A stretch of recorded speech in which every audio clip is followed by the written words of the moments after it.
Who is Prince Harry's father? Real father? Oh, this will be good. Here's what I found on the web for James Hewitt. James Hewitt. James Hewitt came up. But he looks like James Hewitt. But he also looks like his uncle. G'day, my name is Mike Goldman and welcome to On the Mic. Today, we're going to dive into the strange, mysterious world of dreams. We have on the show this lovely lady in front of me by the name of Joan Hanger. And Joan was actually the dream specialist, the dream analyst for Lady Di and a lot of other celebrities. So today we're going to find out how the hell you become a dream analyst. Is it a psychic thing? We're going to analyze people's dreams who are sending in the dreams that they've had on our Facebook. And welcome her to the show right now. Joan Hanger, welcome to On the Mic. I'm charmed. Absolutely, to be here. So good to have you along. How do you become a dream expert? What do you do? Isn't it crazy? Well, I used to talk dreams to my children when they were growing up. And I had Greek and Italian friends. And if someone or Gabrielle dreamt of tigers and lions while I'd be doing the hair, I'd be ringing my neighbour going, what does that mean? Yeah. I mean, just to fulfill the whole thing of them having dreams every morning. And they'd always answer something. I may be able to help someone, but I can't. I'd have to study. Where would you study? So you doubted yourself at first. You thought, I can't do this. But then when you just started doing it, I said you no. realised that you're a natural. It was your thing. And then you're on the Today Show just last week talking about dreams. You had a smashing segment there that went really well. Know. And you've got this book all And about the dreams of Lady Di. So you must be good. If you're figuring out the dreams for royalty. So from royalty, let's dive straight into it. To the dreams from all of the fans out there that want to know exactly what's going on in their lives with their dreams, because there's a few strange ones here. Malcolm dreamt that the Sydney Kings won the title this year. Sydney Kings, the team I work for as the courtside MC. Oh, wow. So how do you do it? Do you just go, I'm feeling a psychic vibe? No, I don't. Actually, if you do something often enough, like you do with Mike on the Mic, exactly how you become good at it. But I think you actually acknowledge your gift and you it gets bigger and bigger with you, because I've talked to the world about dreams. And the fact is that someone like that with a team wanting to win, or he sees dream they're going to win, he wants them to win. That's a great dream. That's it. As the same as the Melbourne Cup. Does that mean they're going to win? Well, it could possibly win if enough people dreamt enough and pushed it along. It's the same old story. Sometimes we dream. The dream is 6 months before something happens. So I don't know when he had it or when is the final. Was it shortly? Is it nearly here? Yeah, well, the next season of NBL is about to fire up, and Andrew Bogus just come over from the NBA. I'm not sure if you know who these players are. Wow, there you go. We've got Kevin Lish back, who's a previous MVP. Brad Newley, got some awesome players ready to do it. So I think the Sydney Kings are going to be on fire this year. The first game's going to be sold out and tickets are on sale very soon, if not now. You might want to check that, sydneykings.com. Quick plug for my favourite team. Is that Malcolm, was it? The Sydney Kings. That was, thank you very much for your question there, Malcolm. The next one is from Babushka. She said, as a kid, she had this same dream over and over again. Right. She was in her house where she was growing up at the time. Everything would be so real that she would totally think that she was awake. Then suddenly fire and lava would pop out of the leather couches. And it would start in one spot, pop out everywhere, and the sound would be deafening. Feel the light on me, and the heat would radiate on me. It seemed to be forever. I'd wake up absolutely drenched in sweat. What does that mean? Oh, I'd love to know how old she was. Babushka, when she was a child. Child, actually, and she said had it many times. That means something did happen the first time. She kept having that dream, but the message was that something was going on. It sounds like health to me. Definitely sounds like something in the family. Someone in the family wasn't well. Something was. I'm sure she was fine, but she was having this. That's a very vivid. Maybe the fire popping out of the bottom of the couch was maybe hemorrhoids because you're sitting on your ass. That could be it. Babushka, get a little bit of a check. Babushka, I've got a dream angel here. Steph Smith. Steph Smith said, general question, what about dreams when you wake up, when you were dreaming that you were crying? They intrigued this young lady by the name of Steph Smith. She was crying in the dream? She wakes up crying. She says when you wake up, while you were dreaming, you were crying. You're crying. Yeah, well, how often she has it? When does she have it? Does she have it after a certain type of day that she has? That's the secret of a lot of dreams. You must check on the day of the dream. And particularly if it keeps recurring, you aren't taking a message on board. Yeah. And that's why your subconscious is giving a message to your consciousness to do something about it. Catherine Scott had the same thing. She's actually my agent, so we know why you're crying in your sleep, Catherine. It's probably got something to do with me. Claudia says, I reckon I could knock this out of the park. park every night. Without fail, I have at least 2 or 3 epic dreams. And she goes into great detail here. Epic dreams. It's like a movie, and she remembers everything in minute detail. And she says she'll have a full-on action thriller, a horror, a drama, romance, sci-fi, you name it. Sometimes they're really weird and surreal, and other times they're just like watching a film. In the mornings when she wakes up, she feels like they're really cool or not. Maybe she write them down. It's like Stephen King used to write out his I was dreams. just about to say, is she a writer? Is she an artist? Can she paint them? Yeah, well, maybe she is. That's right. Anyway, she tell her partner them, and she's pretty sure it's got something to do with the medication she's on. I think you might be right there. And they've gotten more intense, but I don't know if that explains the content. She said she's tried lucid dreaming as well. I guess she can very exciting. I've had that where I know I'm dreaming and I go, right, I'm going to go out of the room. Yeah, I'm going to run and jump up a cliff and fly over the ocean, and I'm going to be the biggest legend in the world. You know, what is the go with that? Having such epic dreams. I'm not surprised because that epic dream is really the one you're saying is a flying dream, is the ambition. It's being when you had a fantastic program and you're on top of it all. That's when you dream like that. David Letterman, people like that, have all dreamt like that. That after a big show, after any show in daytime, you feel great about it. You haven't made any mistakes. It went well. That's the big story. But when you have a bad show and you have nightmares, you're down the dumps. It's the worst. You're only as good as your last show. So thank you, Claudia. So you're having epic dreams that maybe it's too much sugar before you go to sleep? No, personally, I think she should be right. She's not Paul McCartney, but she could be a writer. She could be an artist. She should be. What I tell the people who have their children have monster dreams, you draw the child to sit with you, draw the monster, and you give the monster a big bunch of flowers or some chocolates and put him on the fridge. And so the dream goes away. It's the same as what Claudia's doing. She should be drawing those or paint. Draw them. Yeah, it's because she could be writing. That's what our dreams are. Yep. You said it, Mike.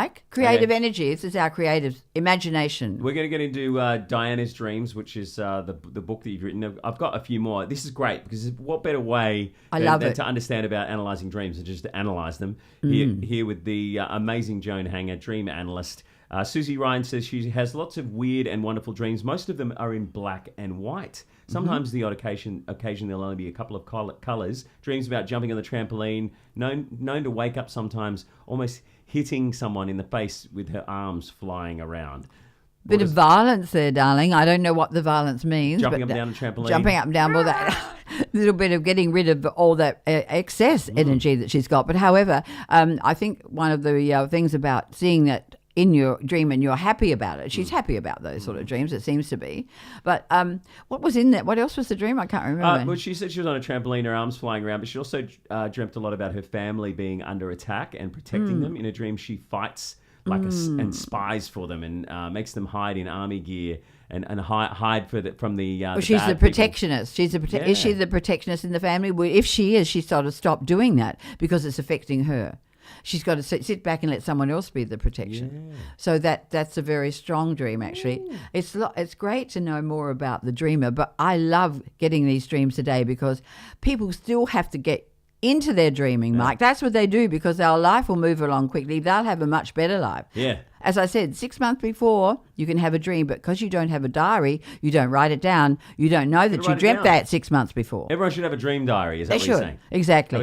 Regan, who you might know from The Voice, the TV show. She's amazing. She should have won. Yes, I know the one. I think she came second or something like that. Her dad bought a baby elephant that could fly, and he had a trainer come, but the conditions were so bad, too much wind, so I tried to teach the elephant to fly because I could fly, she could fly, but the wind was so strong. I guess this fits in along with a performer doing a show. And the wind is like, maybe Delta Goodrum's not wanting her to win or one of the other judges that weren't so much on her team. And she also said the dream was so long, it catapulted her away. And then she was with Robin Williams, who was her ex-boyfriend, and she wanted to connect with him again. So she flew through the sky into his arms, which is bizarre. And then she was in like a glass globe on the other side, and she couldn't penetrate the glass globe to get back in with Robin Williams. And so she softened her mind and then go with the flow, and then she'd get back in there with him, and she'd be on a boat with some mermaids with braids. And they were like, "Are you staring at us?" And then, what is going on with your mind? What is going on? It's an absolutely stunning dream. The wonderful thing about that girl is that she remembered so much. Yeah. That's what's so exciting. First of all, let's look at the elephant. That's like a cloud. She's been facing a cloud over her. That's what she obviously recognize it without being able to verbalize it. And the other thing about flying is ambition, as I told you, exciting. It's getting up. It's a lot of people who are blind fly in their dreams. I mean, this is a wonderful way of expressing freedom of thought, freedom of getting away. But also, if you are... What was the other part now? I just want to see. Oh, you see. Robin Williams. Well, you see. Flying through the air into his arms. And Yeah, and dome. he's an icon. And he's gone. He's dead. However, the fact that she's mixing with someone like that and a great big, huge, undomestic animal, she can handle anything. So I wouldn't give her future away. I think it's still there with those sort of dreams. She's able to mix with the best. She's able to handle an elephant and try and train an elephant. I mean, she's taking on a lot of stuff. And I think she shows that she's a very strongly willed girl, and that if she keeps up that positive strength, she'll be right. She could do something. And there were pirates at the end. What do pirates mean? Pirates. Well, she's getting captured or something. Perhaps she's scared of someone. I'd say she might be scared of someone putting the water on her ideas, on her plans, on her creativity. She's got someone there that says, oh, no, don't be silly about that. You can't do that. But she's got to fight through that, same as I did, became a dream analyst who does things like that, and say, no, I can do it. I can do that. And that's how I look at that. Don't let water or pirates. What about if you're a girl and you dream you're a guy? Arlo Rams says her girlfriend dreams she's a guy. Transgender thing. Often that's a help for your sexuality. A bit of a reminder. Hey, maybe you need to just sort of try it out. Just dress like a guy for the day and no, it doesn't see how really. you feel. No, it doesn't. It means that if you're going to make love with that other person, you'll have a lot of confidence if you're the same sex. Oh, it's a confidence thing. Yeah, what about if I dreamt I was a girl? Well, you're sort of learning something else as well. I want to be dominated. Yeah, well, could be. I'm not going to go there. I'm not girls going to go with yours. What I mean? We're in a locked room together. We don't have to use the footage. We can do whatever. Okay, this is great. And I'm sure the people who are sending in these dream questions love them. And if I love them if too. Lovely Joan doesn't get to your dreams today, I will. We'll get you to comment in the section below. We'll get you to check it later and love to. And maybe we could give away one of your books or something like that. We could actually. To the best dream in the comments. The below. most bizarre dream. Bizarre dreams. This is cool. We should do this regularly. Alistair Tompkins. He regularly lucid dreams. I want to know what lucid dreaming is, and can change most of the variables characters. Someone mentioned this before, and he goes, hang on, this is dream during his dream, and he just keeps going. Like, I've done that before as well, and it's the best feeling. And isn't it in some religious cultures like Buddhism where you meditate and you sort of get into a lucid state? Like, I've got a buddy of mine, he regularly meditates, and he sends himself into outer space and he meditates and soaks in the energy of the sun. So what do you think lucid about that? Dreaming is quite scary in a way. Well, as you know, you said you do it yourself. Yeah, well, I haven't done it for a long time. But it is a study of its own. Yeah. So I can't really do it in a couple of words. You know what I mean? That you have to make sure when you're lucid dreaming that you do come back into that room, into your bed. Because that's the scary part. People think, what you mean? When you leave the lucid dreaming, you leave your body. It is really. Is you that leave people the body die in and their then go sleep, out. do you think? No, I don't think so. However, there's another story about dying in the sleep, because if people say that if your teeth fall out, you're going to die in your sleep. Yeah. I thought that meant someone was cheating on you. No. I can't bear it. I was married to a dentist. I mean, I've sent more people to dentistry than I've ever in my life. My girlfriend's an amazing actress, but when she's not acting, she's a dental nurse. Wow. And she's told me about that dream that some people say when they go into the different dental cultures surgery. have this feeling that if you dream of your teeth falling out, and often if you catch them, if the blood's flowing, that's really good, because it sort of like goes back to even Muhammad. When the blood is flowing, it means it's good. It's over. You're all alive. the drama. Everything's okay. You're alive. I'm not thinking alive. But anyway, I did this thing the other day with Georgie Gardner, and it was amazing. She told me on the program that she has her teeth falling out. We're both going like this, catching the teeth. And she said, but suddenly all bugs come out in the middle of her teeth. What? Well, I went, oh my God. I didn't have time to do it on air, but so if anyone saw it, it means, I did tell her afterwards, that it means that she's with her speech. It's teeth falling out of speech and diet and your image, how you are. And she has a hidden fear, I hope it's gone now, that she will say the wrong thing with her interviews. And that's why the bugs are coming out. That's my whole show, saying the wrong thing. Angela Taylor, white ornament, female statue, head fell off. Thank you for doing it in point form, Angela. It's what she's written. White ornament, full stop. Female statue, full stop. Head fell off, full stop. Oh. Okay, so your head fell off when you're a statue. Okay, I got you. Oh, that's good, yes. Well, I don't know. That's a special statue near her bed or whatever that is. What did the Kiwi say to the statue? I don't know. Is statue, bro? Sorry. See? Angela Sorry Taylor, about that. What does that mean for Angela? Angela, Head falling off. Oh, the head falling off, decapitated. Well, She's a that's quite a statue. good saying.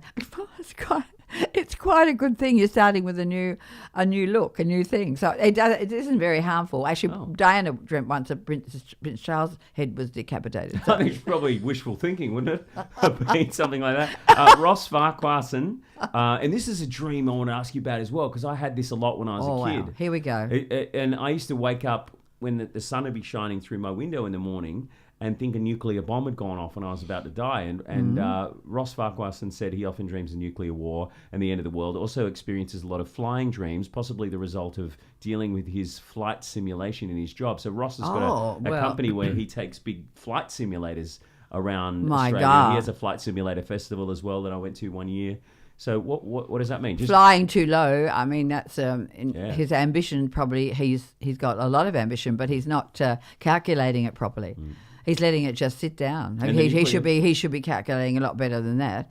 What else did we say? Nuclear war thing. Nuclear war thing. Well, he's expecting something ginormous to happen. Why is he expecting that? What is in his life? What is inside him every day of his life that makes him think that? You said you dreamt of that when you woke up as a child. That could have been, I don't know what age you were. It could be even the start of your sexual feelings. It could have been anything that you suddenly see. Well, actually, like that. I remember my dad, I was only about 12 or 13, he let me watch a horror movie the day after tomorrow, which was new. Yes. I'd say that was all that was on my part. But anyway, Cassandra Gasser, who's an amazing acrobat, who works for, I think it's Silver's Circus or one of the big circuses around town. Hello, Cassandra. She said, swimming in an ocean that never ended, not distressed, not tired, but just kept swimming through the blue sea. Peaceful and beautiful, actually. If she ever feels, you can call that to yourself a grand dream, so that if she's having a really bad day, or if you're going to bed that night going, oh my God, what am I going to dream about? I'm going to bring my grand dream back in. Have that tonight and will yourself into something so beautiful. Don't let it go, Cassandra. That's nice. Hold on to it. Yeah, keep running with that one. Kate Conway, my friend's childhood home was on fire. What does fire mean? My parents still live there. It was an explosion, some sort of gas leak. We could smell it. We rang Triple O. I was waiting. It was taking forever for the fireys to come. Terrible. Well, fire means that she could have had too many doonas on top of her if she's saying She's just fire. hot. Yeah, that's Take right. a dooner off, And Kate Conway. What are you doing? But often you have to check also medically. If you had it a few times, you definitely should check medically. But she's picking someone else's home. Speaking of medical, I remember my stepmother gave me some medication because I had the flu once. I think she gave me too much. I thought I was stuck to the roof, and I was dreaming I was stuck to the roof. And I thought I killed the President of the United States of America, and I was freaking out. I don't know what that medicine was. That was a weird Pardon me. dream. I think she was. Wow. She just dragged me. I'm glad you remembered it. Chris McCallum. I was caught in a tsunami. Both my partner and I have tsunami dreams a lot. Oh, I don't like that. Get rid of those tsunami dreams, because that's because you are not getting rid. Look, it's like the great big surf, a big tidal wave comes at you. It means you're letting everything build up. And is your partner doing the same thing? Yeah. Oh, that must be a lovely dinner party every night. I don't know how you're doing that, because it's like you're letting it build and build and build. And tsunami is almost insinuating that you're getting swept away.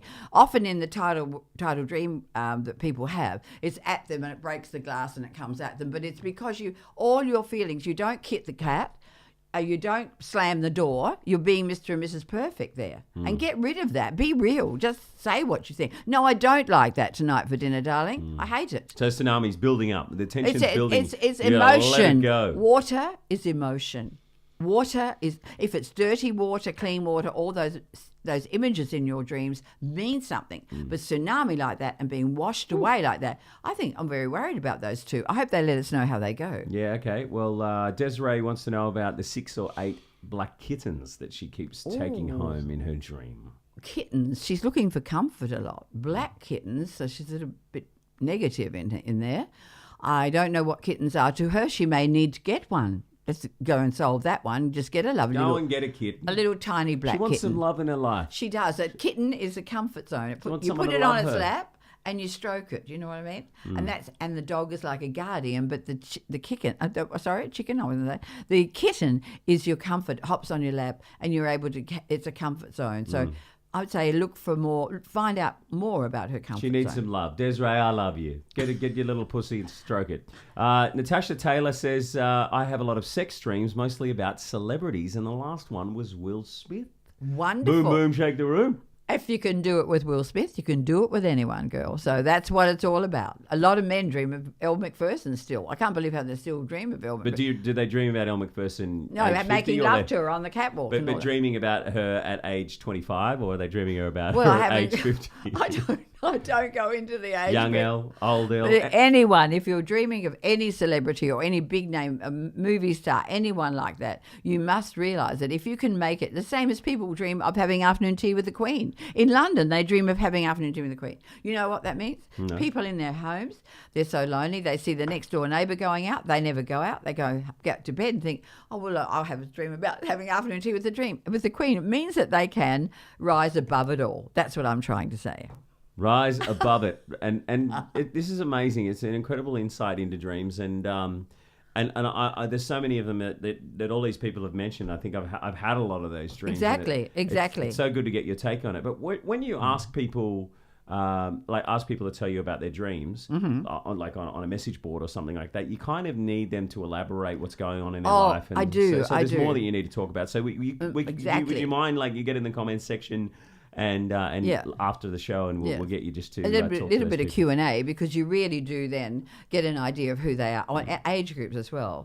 You're not sure, and like some of those dreams depends have on where definitely, they are in their life. I know, but some of those dreams definitely are pointing to family issues and issues. That last one, the tsunamis, please, those two. So a lot of it's life experience that you're speaking from, and it is actually. You're not someone who's just come out of uni and you've studied psychology. I mean, you understand what people are like. You've been around for a while. Yes. And it's easier to figure out people who they are in their walk of life, their job, their age, to figure out what their dreams when I actually went to mean. study in Zurich in the Jung Institute, I've been Junged, and that means I stayed over there for 3 months and did the course, the dream analysis course. Oh, you did the set dream by analysis? by Carl Jung. So And I have who's been. that? Well, Sigmund Freud. Well, Carl Jung's the opposite to him. They were the two brilliant men in the world. Right. those two. Okay. So he has a wonderful place, a villa on the lake, and Kutsnacht. You go down every morning and you're there, and it's the most wonderful experience I ever had in my life. So I go back there as often as I can over the years, but that's many years ago. But when I came back from that, I had been asked by Woman's Day to do the dream column with Athena Starwoman or someone like that, and I said, I had to go and see a Jungian analyst because I asked them, just like you said, I went to see someone, was it okay that I could actually ask people to send their dreams in to a newspaper? Because normally they go to the psychiatrist and lie on the couch. And he said, Joan, you're opening a Pandora's box, go for it. I came back to Australia. I got over 150 letters a day to start with. They just kept piling and piling. And that's how it happened. I studied and I've written 7. Sorry, I forget about that. 7. So there you go. I mean, it's a lot of fun. It becomes, it shows people what you can do with an idea, how you can travel with it in your head, in your body. And perhaps it doesn't mean you're going to be a multimillionaire, but that's not what it's about. Yeah, it's because it's the kind of job you can just do from anywhere in the world. They're the best jobs, aren't they? I know. Like this, they set up a couple of cameras. We could be in Japan right now. No one would know. We'll be talking Japanese. No. So if anyone comes to you with their dream and it's a reoccurring nightmare, Yes. do you ever refer them to like special help or a psychologist or a doctor? Because some people have PTSD after being like a war zone or something like that. And do you ever come across people? Well, I've come across some like that. I would refer them. I wouldn't even try to tackle it. And particularly when it's personally, when you see the people like we are one-to-one, and you actually can start to tell what the person's like. Yeah. Is it nervous? Is he this or is he that? So it's been amazing. One night it was funny. I had the mother sit in the chair, then the father sat in the chair. This is not, 3 bears, but mother and father. And they're both telling me because they're worried about the son. And then the sister sat in the chair, all telling me about what the worries of the son. They're all worried about the son and what his dreams are. I didn't get to the boy. Finally, the boy sat in the chair and it was hysterical. But I mean, I solved it all. But anyway, what was his dreams? Oh, I can't remember the whole thing now. And But the his whole weren't even a family was there. problem. Yeah, but we did solve it. He was causing havoc in the whole family. Oh, okay. So it was just so outside fantastic. drama. It was. They're dealing with stuff in their heads rather than actually sitting down and talking about it. But it was fabulous that they were all concerned enough to sit with the dream diva or dream who. So you're like a psychologist, really, helping families sort out their problems in a lot of ways, aren't you? Well, actually, when we had the Mark Bryant thing over in Tasmania. Oh, yeah. The mass shooting. It's like Australia's last mass shooting. I used to have all the letters. I think I said to you from in Woman's Day. I sent hundreds of letters every day. A couple of the letters came there and the police had seen them. Whoever's doing all the research for those sort of things, they'd got in touch with me about how did I reply to this person and that person. It was quite fascinating.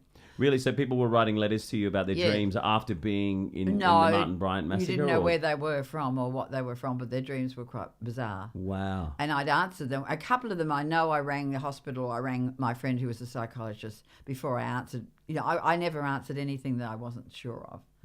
And I couldn't take anything on that was when I'm not qualified for that. But after nearly 20 years or more of doing dreams to everyone in the world and, you know, Tony Bennett, you name people, Tina Turner, I've done it all. It's just been divine. I mean, Princess Diana. Tony Bennett, Tina Turner. Keep talking. Lady Di. Pavarotti. Yeah, but he didn't turn up. We were invited to his birthday party. It's probably eating. Regis. He was there. He didn't turn up. I think he must have been on the last leg. Anyway, that was so funny. So Lady Di, obviously one of your favourites. Oh, well, I became her friend. She's a trusted friend. I mean, if I hadn't have been very careful when I came back with the interview, I was very careful to keep most of it out to myself.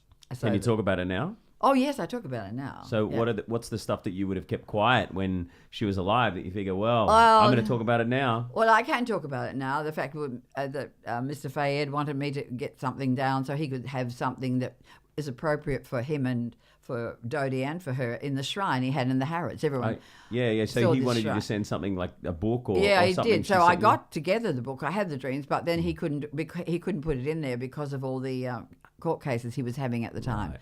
So that was dangerous. So he's having court cases with the royal family. Yes, that's right. So it wasn't a lot of stuff that you were allowed to talk about. No, that's right. It was all very, very much hidden. So court cases with the royal family, I guess, was referring to, you know, the driver who was driving the car for her and her protection that was supposed to be there and, you know, letting the paparazzi drive alongside the car in the tunnel. No, it was terrible. But I don't even see that the paparazzi were anywhere near that car. So what do you think happened?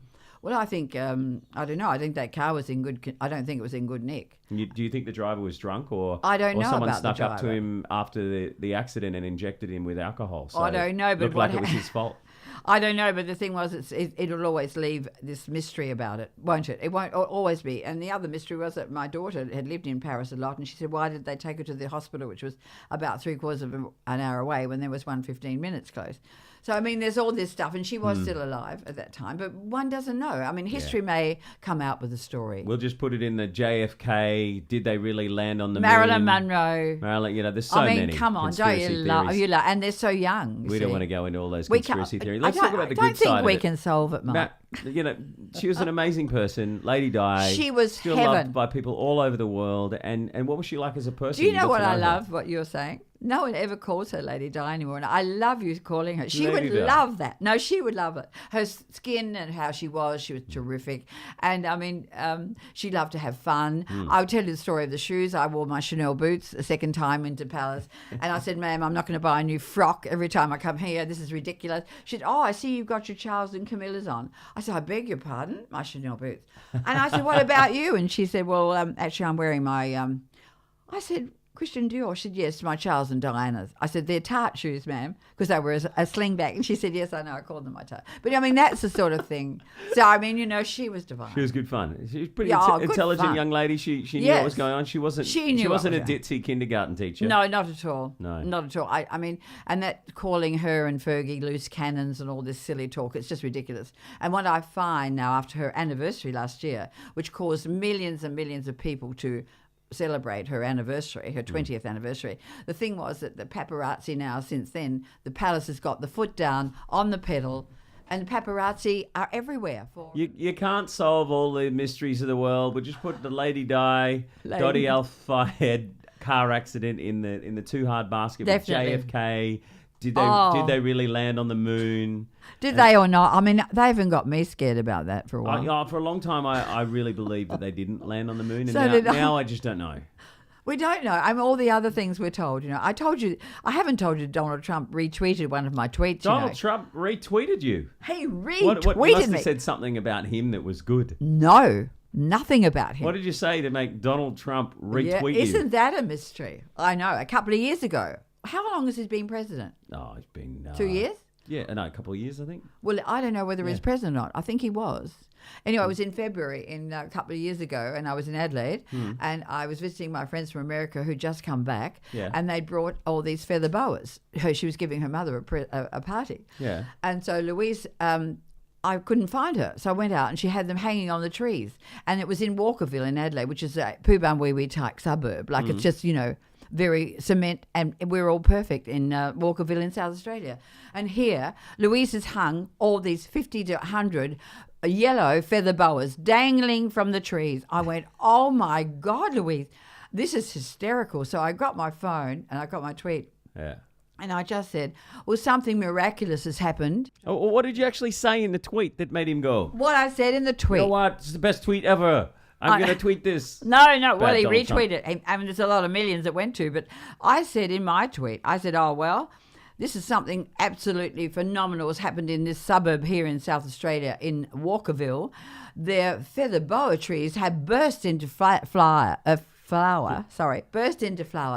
and it's absolutely astonishing. The whole of the suburb, blah blah, something like that. That's all.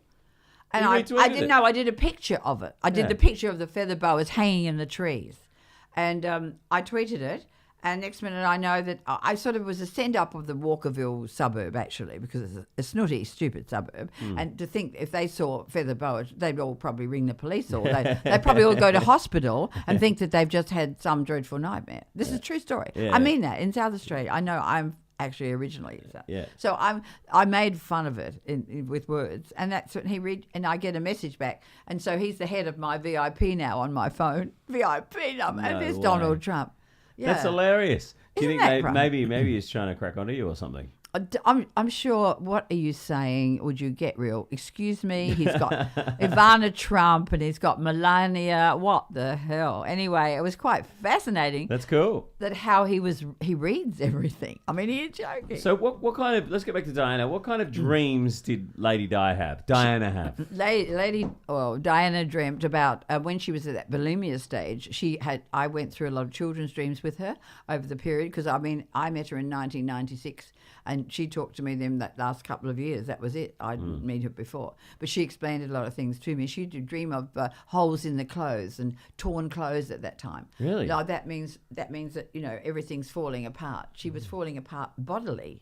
See, when your clothes show something, dreamers, if you're listening to this, if your clothes show something, it means something internally with you is very worrying. Very worrying. So was that internally meaning her love for Charles? Was she in love with him? No, that was when she was a child. Well, she was in love with him. Yes, she was very much in love with him. And the saddest thing is she would have had another couple of children. She wanted about 6 children. But she said, she knew about it from the very beginning. There was someone else in the marriage. Yeah. And the thing was that she would also had a fantastic dream of the archetype dream. Because I've studied in the Jung Institute, I can say archetype dream. And it's a dream where there's a big dark figure hanging over your bed, standing by your bed. It can happen when someone you love has died, or it can happen, I don't know what. But the fact that it has a great message for you is actually the stronger side of yourself, the anima and the anima, the male and the female side. Anima? The anima and the animus. What's an which anima means the and animus? male and the female side of yourself. Oh, okay. So sometimes you are needing to be much stronger and tough, like a male side if I'm a female. Yeah. Otherwise, you may need to be a lot kinder and more gentle with your partner, with your family, whatever. But it also can indicate that you might be pregnant. So I said, Princess Diana, I said, ma'am, please don't tell me that you're pregnant. I can't bear it. She rolled her eyes and please, Joan, please. Anyway, it was a time that, of course, she needed a stronger side of herself. She needed that so much because she used to get torn apart with all this, the protocol, the stuff in the palace. She hated all the protocol and all the Yes. the politics and inner bullshit she had to deal with, didn't she? She just hoped that the boys, when they grew up, they could handle it. But I feel William like- in particular could take the protocol I because feel like they've changed the protocol a little bit since they seem Di to was have. around. They seem to have, but Yeah, deep those boys down, seem like they're knockabout lads with their heads screwed on. they seem to be. You know? I wonder. They yeah. they don't seem like royals would be from 10, 20, 30 years ago. I think the royals have changed a lot and they've had to adapt to the times. I heard the Queen say something amazing the other day. She was asked about immigrant problems in different country and the people coming from Africa and the Queen said, I don't really see colour. I see the person. And I thought that was the most amazing thing that she could That's say. very good. I mean, she's amazing, but I mean, once she goes, I wonder, Who's going to be in charge? Well, this is it. Surely you see. one of the William, boys. there's one. No, I don't know. I was in William. I was in London when I had my with the BBC. I had a program there when I would be in London, and I was in London, and I'd just been to Selfridges, which they had redone Selfridges, made it into something stunning, and all these beautiful young people were in Selfridges. I'm going, oh my God! I'm telling the girl I'm doing the radio with. And I said, we've just had something exciting happen in Australia. We've just had our South Tasmanian girl marry a prince in Denmark. And I said, we're just so excited about Princess Mary. And she's a girl from Tasmania. I said, I think it's time now. I said, when I look at all this wonderful excitement of young people in London sweeping the streets or in Oxford Street, and so why don't we have, William should be taken by the Queen down to Balmoral. I had this great idea. Down to Balmoral, train him up. And the girl goes, please, Joan, stop it.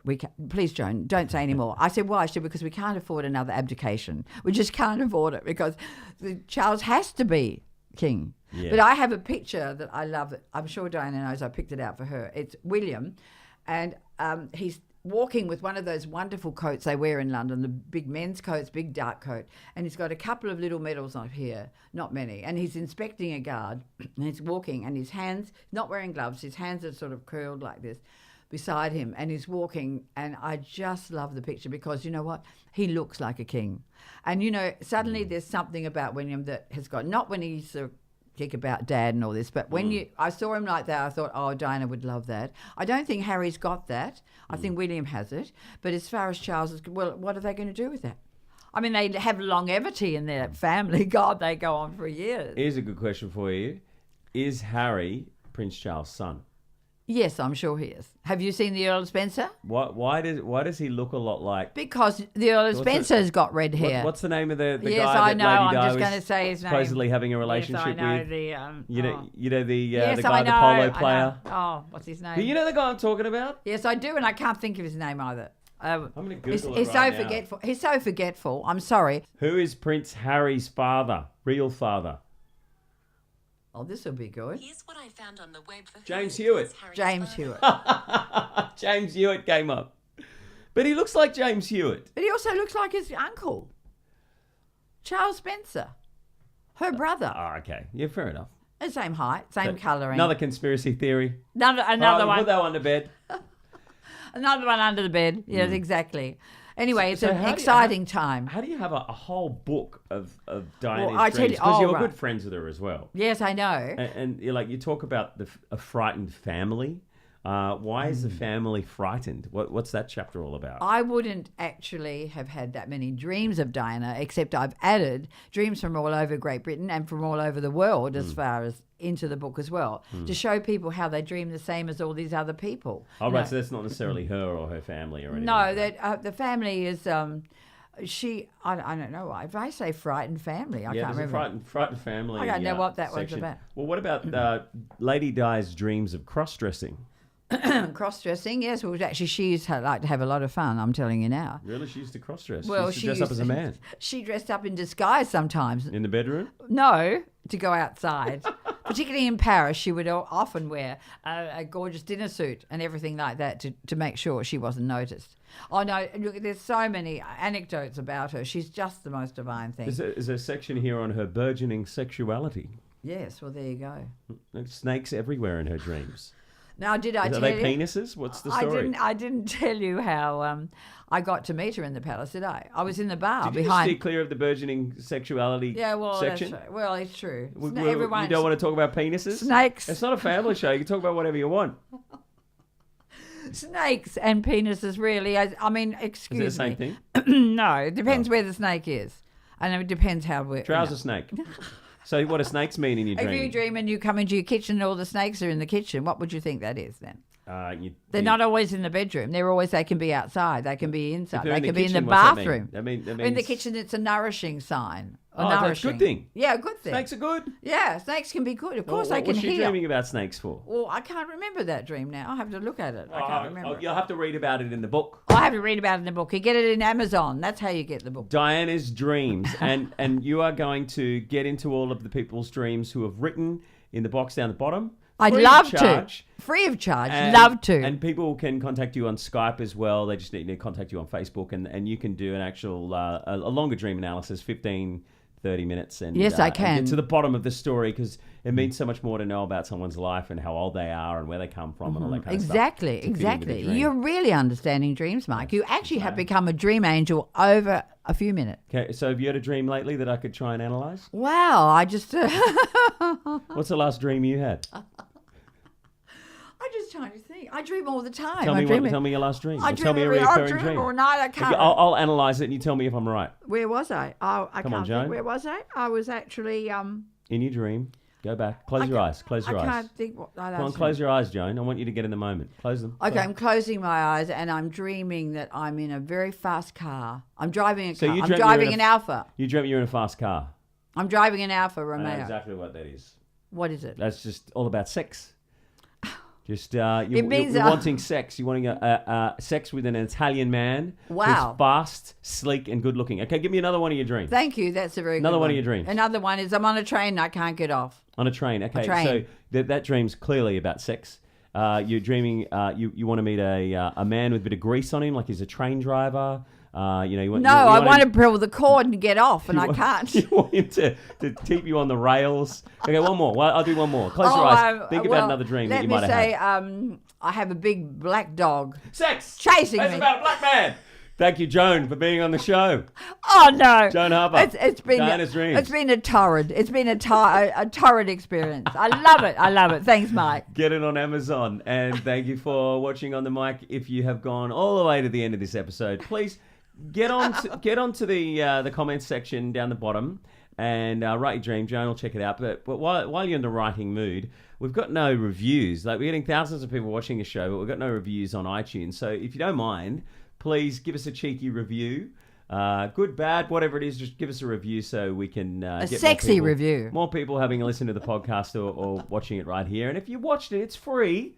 You know, I'm paying to put this all together myself. Please give it a cheeky share. Thank you very much. And if you do give it a share, we're going to give away a couple of copies of this, which I'm going to buy myself, unless you got a few spares. And I'll give it away to some people who share the show, who got to the very end. So thank you very much. Thank you so much for being a part of the show by sharing and liking the Facebook page and following Instagram as well. At Mike Goldman Live. Joan, you are a dream legend. You're a dream guest. Thank I've you. loved it. I'm dreaming about it tonight. Not a wet dream. Oh, you didn't hear those. Thank God. Okay, this is the special section of On The Mic. Wet dreams, what do they mean? No, not a sound. That's for the next episode, if she comes back.